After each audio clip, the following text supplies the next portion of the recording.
السلام علیکم ورحمۃ اللہ وبرکاتہ۔ محترم ویورز، آپ دیکھ رہے ہیں اسلامی چینل سیکھیے ترجمہ قرآن و تفسیر عثمان کے ساتھ۔ تو پہلے اچھی نیتیں کر لیتے ہیں، کیونکہ فرمان مصطفیٰ صلی اللہ تعالیٰ علیہ وآلہ وسلم ہے کہ نیت المومن خیر من عملہ، یعنی مسلمان کی نیت اس کے عمل سے بہتر ہے۔ تو آئیے سب سے پہلے ہم دعا پڑھ لیتے ہیں۔ الحمدللہ رب العالمین والصلاۃ والسلام علی سید المرسلین، اما بعد، فاعوذ باللہ من الشیطان الرجیم، بسم اللہ الرحمن الرحیم۔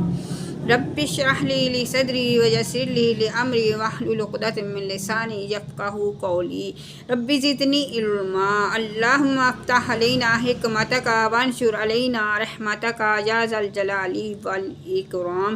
تو سورۃ البقرہ کی ہم آیت نمبر 44 پڑھیں گے۔ آتامرون الناس بالبر وتنسون انفسکم وانتم تتلون الکتاب افلا تعقلون۔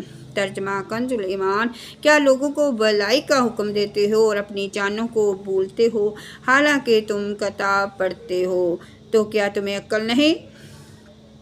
آتامرون الناس بالبر، کیا تم لوگوں کو نیکی کا حکم دیتے ہو؟ یہ آیت مبارکہ ان یہودی علماء کے بارے میں ہے جن سے ان کے مسلمان رشتہ داروں نے دین اسلام کے متعلق دریافت کیا تو انہوں نے کہا، تم اس دین پر قائم رہو۔ محمد مصطفیٰ صلی اللہ تعالیٰ علیہ وآلہ وسلم کا دین حق اور کلام سچا ہے۔ یا ان یہودیوں کے حق میں نازل ہوئی جنہوں نے مشرکین عرب کو حضور اقدس صلی اللہ تعالیٰ علیہ وآلہ وسلم کے مبعوث ہونے کی خبر دی تھی اور حضور پر نور صلی اللہ تعالیٰ علیہ وآلہ وسلم کی پیروی کرنے کی ہدایت کی تھی۔ پھر جب حضور اکرم صلی اللہ تعالیٰ علیہ وآلہ وسلم مبعوث ہوئے تو یہ ہدایت کرنے والے حسد سے خود کافر ہو گئے، تو انہیں فرمایا گیا کہ لوگوں کو نیکی کا حکم دیتے ہو اور خود کو بلاتے ہو یا بھول جاتے ہو۔ یاد رہے کہ اس کا آیت کا شان نزول خاص ہونے کے باوجود حکم عام ہے اور ہر نیکی کا حکم دینے والے کے لیے اس میں تعزیانہ عبرت ہے۔ قول و فعل کے تضاد کا نقصان، جہاں ایک بات ذہن نشین رکھیں کہ معمولی فساد اس وقت تک بڑے فتنے اور تباہی کی شکل اختیار کر لیتا ہے جب اس کا ارتکاب کرنے والے خود وہ لوگ ہوں جو دوسروں کو تو بھلائی کا حکم دیتے ہوں، لیکن جب ان کے عمل سے پردہ اٹھے تو معلوم ہوا کہ گناہوں کے سب سے بڑے مریض تو یہی ہیں۔ انہیں یاد رکھنا چاہیے کہ قول و فعل کا تضاد، خلوت اور جلوت کا فرق دنیا اور آخرت دونوں کے لیے بہت نقصان دہ ہے۔ دنیا میں تو یہ اس قدر نقصان دہ ہوتا ہے کہ ایک مرتبہ کسی کے متعلق یہ تضاد ثابت ہو جائے تو لوگ زندگی بھر اس سے منہ لگانا پسند نہیں کرتے، بلکہ ایسوں کے عمل کو دیکھ کر نہ جانے کتنے لوگ ہمیشہ کے لیے دین ہی سے متنفر ہو جاتے ہیں، اور آخرت میں اس کا نقصان کتنا زیادہ ہے اس کا اندازہ اس روایت اور حقائق سے خود ہی لگا لیجئے۔ چنانچہ حضرت عدی بن حاتم رضی اللہ تعالیٰ عنہ سے روایت ہے کہ حضور اقدس صلی اللہ تعالیٰ علیہ وآلہ وسلم نے فرمایا، قیامت کے دن کچھ لوگوں کو جنت کی طرف لے جانے کا حکم ہوگا، جہاں تک کہ جب وہ جنت کے قریب پہنچ کر اس کی خوشبو سونگھیں گے، اس کے محلات اور اس میں اہل جنت کے لیے اللہ تعالیٰ کی تیار کردہ نعمتیں دیکھ لیں گے تو ندا دی جائے گی، انہیں جنت سے لوٹا دو کیونکہ ان کا جنت میں کوئی حصہ نہیں۔ یہ ندا سن کر وہ ایسی حسرت کے ساتھ لوٹیں گے کہ اس جیسی حسرت کے ساتھ ان سے پہلے لوگ نہ لوٹے ہوں گے۔ پھر وہ عرض کریں گے، یا رب عز و جل، اگر تو اپنا ثواب اور اپنے اولیاء کے لیے تیار کردہ نعمتیں دکھانے سے پہلے ہی ہمیں جہنم میں داخل کر دیتا تو ہم پر یہ زیادہ احسان ہوتا۔ اللہ تعالیٰ ارشاد فرمائے گا، میں نے ارادتاً تمہارے ساتھ ایسا کیا ہے، اور اس کی وجہ یہ ہے کہ جب تم تنہائی میں ہوتے تو بڑے بڑے گناہ کر کے میرے ساتھ اعلان جنگ کرتے، اور جب لوگوں سے ملتے تو عاجزی اور انکساری کے ساتھ ملتے تھے۔ تم لوگوں کو گناہ کر کے میرے ساتھ اعلان جنگ کرتے، اور جب لوگوں سے ملتے تو عاجزی اور انکساری کے ساتھ ملتے تھے۔ تم لوگوں کو اپنی وہ حالت دکھاتے تھے جو تمہارے دلوں میں میرے لیے نہیں ہوتی تھی۔ تم لوگوں سے ڈرتے اور مجھ سے نہ ڈرتے تھے۔ تم لوگوں کی عزت کرتے، میری عزت نہ کرتے تھے۔ تم لوگوں کی وجہ سے برا کام کرنا چھوڑ دیتے، لیکن میری وجہ سے برائی نہ چھوڑتے تھے۔ آج میں تمہیں اپنے ثواب سے محروم کرنے کے ساتھ ساتھ اپنے عذاب کا مزہ بھی چکھاؤں گا۔ استغفر اللہ۔ اور حضرت ابراہیم تیمی رحمۃ اللہ علیہ فرماتے ہیں کہ میں موت اور مرنے کے بعد ہڈیوں کی بوسیدگی کو یاد کرنے کے لیے کثرت سے قبرستان میں آتا جاتا تھا۔ ایک رات میں قبرستان میں تھا کہ مجھ پر نیند غالب آ گئی اور میں سو گیا تو میں نے خواب میں ایک کھلی ہوئی قبر دیکھی اور کہنے والے کو یہ کہتے سنا کہ یہ زنجیر پکڑو اور اس کے منہ میں داخل کر کے اس کی شرمگاہ سے نکالو۔ تو وہ مردہ کہنے لگا، یا رب عز و جل، کیا میں نے قرآن نہیں پڑھا؟ کیا میں نے تیرے رحمت والے گھر کا حج نہیں کیا؟ پھر وہ اس طرح ایک کے بعد دوسری نیکی گنوانے لگا۔ تو میں نے سنا تو لوگوں کے سامنے یہ اعمال کیا کرتا تھا، لیکن جب تو تنہائی میں ہوتا تو نافرمانیوں کے ذریعے مجھ سے مقابلہ کرتا اور تم نے میرا کچھ خیال نہ کیا۔ بے عمل بھی نیکی کی دعوت دے۔ یاد رہے کہ اس آیت کے مراد وعظ اور نصیحت کرنے والوں کو تقویٰ اور پرہیزگاری پر ابھارنا ہے۔ بے عمل کو واعظ سے منع کرنا مقصود نہیں، یعنی یہ فرمایا ہے کہ جب دوسروں کو وعظ نصیحت کرتے ہو تو خود بھی عمل کرو۔ یہ نہیں فرمایا کہ جب عمل نہیں کرتے تو وعظ و نصیحت کیوں کرتے ہو، کیونکہ عمل کرنا ایک واجب ہے اور دوسروں کو برائی سے روکنا دوسرا واجب ہے، اور اگر ایک واجب پر عمل نہیں تو دوسرے پر کیوں روکا جائے۔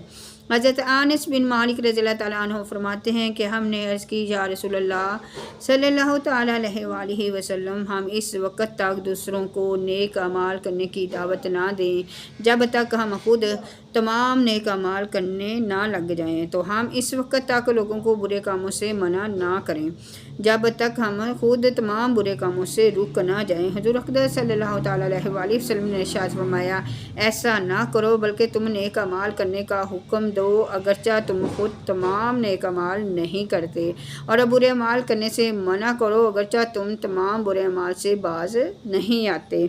وَاسْتَعِینُوا بِالصَّبْرِ وَالصَّلَاةِ، اور صبر اور نماز سے مدد چاہو۔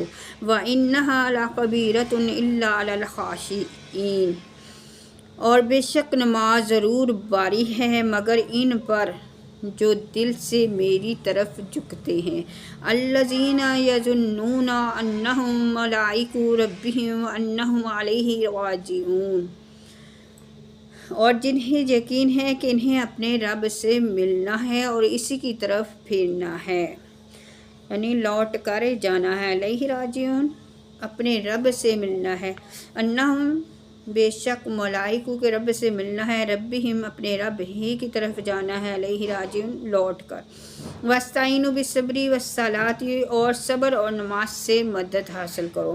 اس آیت کی ایک تفسیر یہ ہے کہ اس سے پہلی آیات میں بنی اسرائیل کو سید المرسلین صلی اللہ تعالیٰ علیہ وآلہ وسلم پر ایمان لانے، ان کی شریعت پر عمل کرنے، سرداری ترک کرنے، منصب مال کی محبت دل سے نکال دینے کا حکم دیا گیا، اور اس آیت میں ان سے فرمایا جا رہا ہے کہ اے بنی اسرائیل، اپنی نفس کو لذتوں سے روکنے کے لیے صبر سے مدد چاہو، اور اگر صبر کے ساتھ ساتھ نماز سے بھی مدد حاصل کرو تو سرداری اور منصب مال کی محبت دل سے نکالنا تمہارے لیے آسان ہو جائے گا۔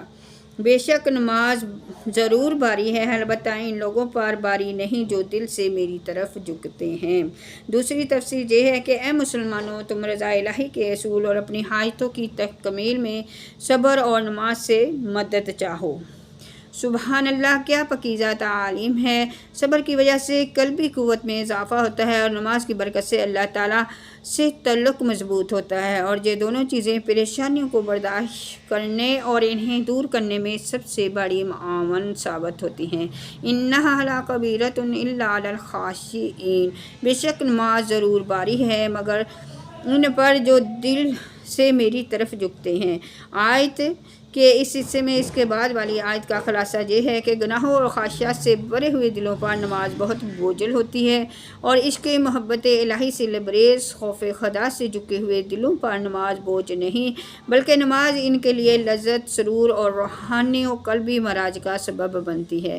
یہ وہ لوگ ہیں جو اپنے رب عز و جل سے ملاقات پر یقین رکھتے ہیں اور اس مولا کریم کے دیدار کی تڑپ رکھتے ہیں۔ اس میں بشارت ہے کہ آخرت میں مومنین کو دیدار الہی کی نعمت نصیب ہوگی۔ نیز اللہ تعالیٰ سے ملاقات اور اس کی طرف رجوع میں ترغیب و ترہیب دونوں ہیں، اور ان دونوں کو پیش نظر رکھنا نماز میں خشوع پیدا ہونے کا ذریعہ ہے۔ گویا نماز میں خشوع و خضوع قائم رکھنے کا حکم بھی دیا اور اس کے اصول کا طریقہ بھی بتا دیا۔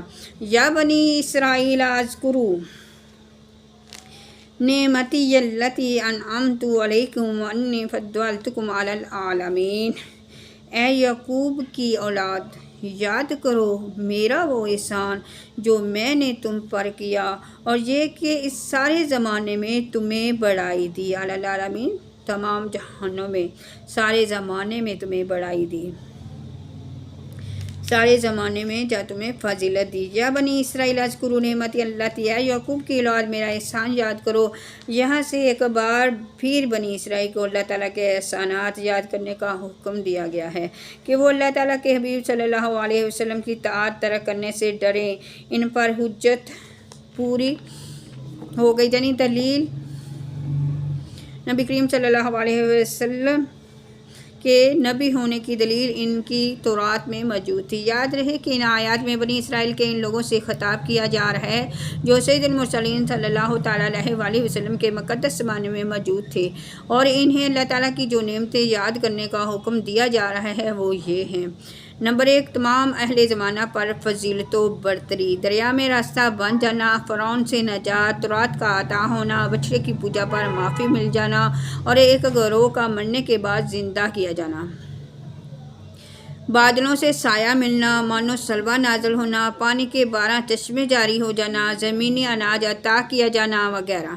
یہ تمام نعمتیں ان کے آباء و اجداد کو عطا کی گئی تھیں، اور چونکہ جو نعمت آباء و اجداد کو ملی ہو وہ ان کی اولاد کے حق میں بھی نعمت ہوتی ہے، اس لیے ان سے فرمایا جا رہا ہے کہ اے یعقوب کی اولاد، میرا وہ احسان یاد کرو جو میں نے تم پر کیا، اور میرے حبیب صلی اللہ تعالیٰ علیہ وآلہ وسلم کی پیروی کر کے ان کے دین میں داخل ہو کر میری ان نعمتوں کا شکر ادا کرو۔ بنی اسرائیل کی نعمتوں کو سامنے رکھ کر امت محمدیہ مصطفیٰ صلی اللہ تعالیٰ علیہ وآلہ وسلم پر ہونے والے انعامات کا شمار کریں تو ہم سمجھ سکتے ہیں کہ شکر گزاری کا تقاضا ہم سے کس قدر مطلوب ہے۔ انی فضلتکم علی العالمین، میں نے تمہیں تمام جہان والوں پر فضیلت عطا فرمائی۔ اس سے مراد یہ ہے کہ بنی اسرائیل کو ان کے زمانے میں تمام لوگوں پر فضیلت عطا کی گئی، اور جب حضور پر نور صلی اللہ تعالیٰ علیہ وآلہ وسلم کی آمد ہوئی تو یہ فضیلت آپ صلی اللہ تعالیٰ علیہ وآلہ وسلم کی امت کی طرف منتقل ہو گئی، اور اللہ تعالیٰ نے اپنے حبیب صلی اللہ تعالیٰ علیہ وآلہ وسلم کی امت کو سب امتوں سے افضل بنا دیا، جیسا کہ ارشاد فرمایا کنتم خیر امۃ اخرجت للناس، کنتم خیر امۃ اخرجت للناس، اے مسلمانوں تم بہترین امت ہو جو لوگوں کی ہدایت کے لیے ظاہر کی گئی۔ واتقوا یوما لا تجزی نفس عن نفس شیئا ولا یقبل منها شفاعۃ ولا یؤخذ منها عدل ولا هم ینصرون، اور ڈرو اس دن سے جس دن کوئی جان دوسرے کا بدلہ نہ ہو سکے گی، اور نہ کافر کے لیے کوئی سفارش مانی جائے گی، اور نہ کچھ لے کر اس کی جان چھوڑی جائے گی، اور نہ ان کی مدد ہو۔ لا تجزی نفس عن نفس شیئا، کوئی جان کسی دوسرے کی طرف سے بدلہ نہ دے گی، یعنی اے بنی اسرائیل قیامت کے اس دن سے ڈرو جس دن کوئی شخص بھی بھی کسی کافر کی طرف سے بدلہ نہ دے گا، اور نہ کافر کے بارے میں کسی کو کوئی سفارش مانی جائے گی، اور نہ اس کافر سے جہنم کے عذاب سے نجات کے بدلے کوئی معاوضہ لیا جائے گا، اور نہ ان کفار سے اللہ تعالیٰ کا عذاب دور کر کے ان کی مدد کی جائے گی۔ شفاعت کی امید پر گناہ کرنے والا کیسا؟ اس سے معلوم ہوا کہ قیامت کے دن کافر کو نہ کوئی کافر نفع پہنچا سکے گا، نہ کوئی مسلمان۔ اس دن شفاعت صرف مسلمان کے لیے ہوگی، جیسا کہ دیگر آیات میں بیان ہوا۔ البتہ یہ بات یاد رکھنی چاہیے کہ شفاعت کی امید پر گناہ کرنے والا ایسا ہی ہے جیسے اچھے ڈاکٹر کے مل جانے کی امید پر کوئی زہر کھا لے، یا ہڈیوں کے ماہر ڈاکٹر کے ملنے کی امید پر گاڑی کے نیچے آ کر سارے بدن کی ہڈیاں توڑ ڈالے۔ وَإِذَا نَجَّيْنَاكُم مِّنْ آلِ فِرْعَوْنَ يَسُومُونَكُمْ سُوءَ الْعَذَابِ يُذَبِّحُونَ أَبْنَاءَكُمْ وَيَسْتَحْيُونَ نِسَاءَكُمْ وَفِي ذَلِكُمْ بَلَاءٌ مِّن رَبِّكُمْ عَظِيمٌ۔ اور یاد کرو جب ہم نے تم کو فرعون والوں سے نجات بخشی کہ تم پر برا عذاب کرتے تھے، تمہارے بیٹوں کو ذبح کرتے اور تمہاری بیٹیوں کو زندہ رکھتے، اور اس میں تمہارے رب کی طرف سے بڑی بلا تھی یا آزمائش تھی۔ وَإِذَا نَجَّيْنَاكُم مِّنْ آلِ فِرْعَوْنَ، اور جب ہم نے تمہیں فرعونیوں سے نجات دی۔ اس سے پہلی آیت میں بنی اسرائیل پر کی گئی نعمتوں کی اجمالی طور پر ذکر ہوا، اور اب جہاں سے ان نعمتوں کو تفصیل کے ساتھ بیان کیا جا رہا ہے، چنانچہ ارشاد فرمایا کہ اے بنی اسرائیل، میری وہ نعمت یاد کرو جب ہم نے تمہیں فرعون کی پیروی کرنے والوں سے نجات دی جو تمہیں بہت برا عذاب دیتے تھے۔ فرعون نے بنی اسرائیل پر نہایت بے دردی سے محنت و مشقت کے دشوار کام لازم کر رکھے تھے۔ پتھروں کی چٹانیں کاٹ کر ڈوتے ان کی کمریں اور گردنیں زخمی ہو گئی تھیں۔ غریبوں پر ٹیکس مقرر کیے ہوئے تھے، وہ غروب آفتاب سے قبل جبراً وصول کیے جاتے تھے۔ جو ٹیکس نہ دے پاتا اسے سخت سزائیں ملتی تھیں۔ اس فرعونیت کا کچھ نمونہ ان مسلمان ممالک میں دیکھا جا سکتا ہے جہاں کفار نے پنجے گاڑ کر مسلمانوں پر ظلم و ستم کے پہاڑ توڑ رکھے ہیں، اور مسلمانوں کے لیے عقوبت خانے اور خصوصی جیلیں بنا رکھی ہیں۔ فرعون کا مختصر سا تعارف۔ جس طرح فارس کے بادشاہ کا لقب کسریٰ، روم کے بادشاہ کا قیصر اور حبشہ کے بادشاہ کا نجاشی تھا، اسی طرح قطبی اور ملکہ کے قوم سے تعلق رکھنے والے مصر کے بادشاہوں کا لقب فرعون ہوتا تھا۔ حضرت موسیٰ علیہ السلام کے زمانے کا فرعون کا نام ولید بن معصب بن اریان تھا، اور اس آیت میں اس کا ذکر ہے۔ اس کی عمر 400 سال سے زائدہ ہوئی۔ نیز اس آیت میں آل فرعون سے اس کے پیروکار مراد ہیں۔ یذبحون ابناءکم، وہ تمہارے بیٹوں کو ذبح کرتے تھے۔ فرعون نے خواب دیکھا کہ بیت المقدس کی طرف سے ایک آگ آئی اور اس نے مصر کو گھیر کر تمام قطبیوں کو جلا ڈالا، جبکہ بنی اسرائیل کو کوئی نقصان نہیں ہوا۔ اس خواب سے اسے بڑی وحشت ہوئی۔ کہنوں نے تعبیر دی کہ بنی اسرائیل میں ایک لڑکا پیدا ہوگا جو تیری ہلاکت اور تیری سلطنت کی تباہی کا سبب بنے گا۔ یہ سن کر فرعون نے حکم دیا کہ بنی اسرائیل میں جو بھی لڑکا پیدا ہو اسے قتل کر دیا جائے۔ جو ہزاروں کی تعداد میں بچے قتل کیے گئے۔ قدرت الہی سے اس قوم کے بوڑھے جلد مرنے لگے تو قطبی سرداروں نے گھبرا کر فرعون سے شکایت کی کہ ایک طرف بنی اسرائیل میں موت کی کثرت ہو گئی، دوسری طرف ان کے بچے بھی قتل کیے جا رہے ہیں۔ اگر یہی صورتحال رہی تو ہمیں خدمتگاروں کہاں سے ملیں گے؟ اس پر فرعون نے حکم دیا کہ 1 سال بچے قتل کیے جائیں اور 1 سال چھوڑ دیے جائیں۔ تو جو سال چھوڑنے کا تھا اس میں حضرت ہارون علیہ السلام پیدا ہوئے، اور قتل کے سال حضرت موسیٰ علیہ السلام کی ولادت ہوئی۔ یہ واقعہ سورہ قصص کے پہلے رکوع میں کافی تفصیل سے بیان کیا گیا ہے۔ وَفِي ذَلِكُمْ بَلَاءٌ، اور اس میں آزمائش تھی۔ بلا امتحان آزمائش کو کہتے ہیں، اور آزمائش نعمت سے بھی ہوتی ہے اور شدت محنت سے بھی۔ نعمت سے بندے کی شکر گزاری اور محنت و مشقت سے اس کا صبر کا حال ظاہر ہوتا ہے۔ اس آیت میں اگر ذالکم کا ارشاد فرعون کے مظالم کی طرف ہو تو بلا سے محنت اور مصیبت مراد ہوگی، اور اگر ان مظالم سے نجات دینے کی طرف اشارہ ہو تو بلا سے نعمت مراد ہوگی۔